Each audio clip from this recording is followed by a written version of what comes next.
Hello, I am Reiner Fuellmich and I have been admitted to the bar in Germany and in California for 26 years. Likewise, the former president of the German Federal Constitutional Court expressed, albeit more cautiously, serious doubts that the corona measures were constitutional. But instead of taking note of these other opinions and discussing them with David Siber, the Green Party leadership declared that Mr. Drosten's panic messages were good enough for the Green Party. Remember, they're not a member of the ruling coalition. They're the opposition. Still, that was enough for them, just as it had been good enough for the federal government as a basis for its lockdown decision, they said. They subsequently, the Green Party leadership, called David Siber a conspiracy theorist without ever having considered the content of his information, and then stripped him of his mandates.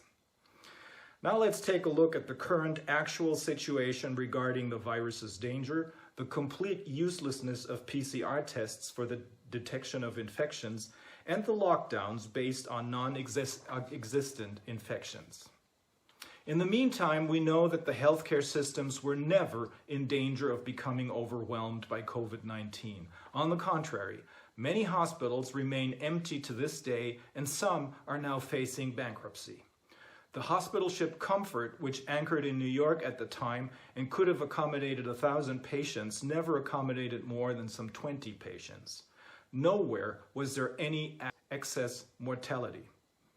Studies carried out by Professor Ioannidis and others have shown that the mortality of corona is equivalent to that of the seasonal flu. Even the pictures from Bergamo and New York that were used to demonstrate to the world that panic was in order proved to be deliberately misleading. Then, the so-called panic paper was leaked, which was written by the German Department of the Interior.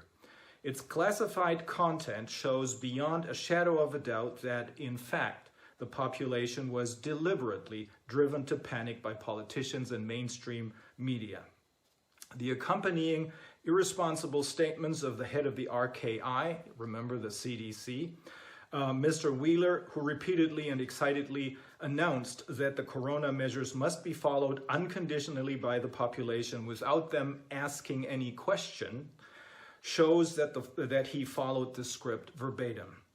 In his public statements, he kept announcing that the situation was very grave and threatening, although the figures compiled by his own institute proved the exact opposite. Among other things, the panic paper calls for children to be made to feel responsible, and I quote, for the painful, tortured death of their parents and grandparents if they do not follow the corona rules. That is, if they do not wash their hands constantly and don't stay away from their grandparents. A word of clarification. In Bergamo, the vast majority of deaths, 94% to be exact, turned out to be the result not of COVID-19, but rather the consequence of the government deciding to transfer sick patients, sick with probably the cold or seasonal flu, from hospitals to nursing homes in order to make room at the hospitals for all the COVID patients who ultimately never arrived.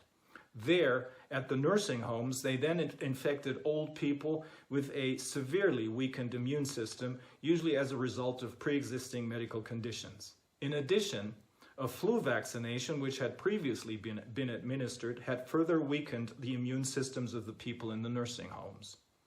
In New York, only some, but by far not all hospitals were overwhelmed.